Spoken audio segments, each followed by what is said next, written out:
అందరికీ నమస్కారం అండి.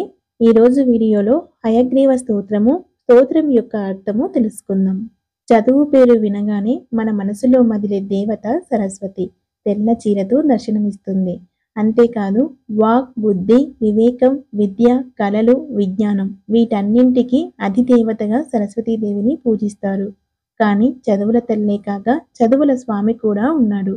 ఆయనెవరో ఇప్పుడు మనం తెలుసుకుందాం. విద్యను, వివేకాన్ని ఇచ్చే దేవుడు హయగ్రీవుడు అంటుంటారు మన పెద్దలు. మానవ శరీరానికి గుర్రపు తల ఉన్న హయగ్రీవుడిని హయశీర్షిక అని కూడా అంటుంటారు. ఏపీలోని హిందూపురం, మచిలీపట్నాల్లో హయగ్రీవ ఆలయాలు కూడా ఉన్నాయి. వైష్ణవ సంప్రదాయాల్లో హయగ్రీవుడికి ప్రముఖ స్థానం ఉంది. ఆయనకు మొత్తం 4 చేతులు ఉంటాయి. అందులో పై 2 చేతుల్లో శంకు చక్రాలు ఉండగా కుడి చేతిలో అక్షరమాల, ఎడమ చేతిలో పుస్తకం ఉంటుంది.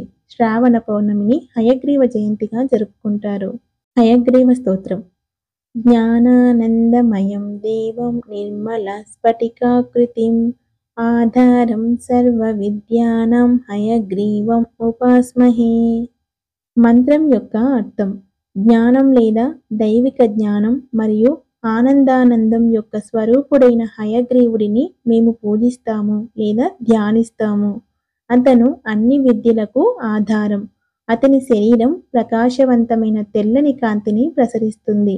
ఒక మచ్చ తక్కువ స్ఫటికం. ఈ మంత్రాన్ని రోజు ఉపదేశించడం వలన విద్యార్థులకు వారి అధ్యయనాలను మెరుగుపరచడానికి అత్యంత ప్రయోజనకరంగా ఉంటుందని నమ్మకం. మీరు రోజు పనిచేస్తున్నప్పుడు ఏ సమయంలోనైనా ఈ మంత్రాన్ని పఠించవచ్చు. ఈ సంస్కృత మంత్రానికి ప్రత్యేక పరిమితులు లేదా నియమాలనేవి లేవు.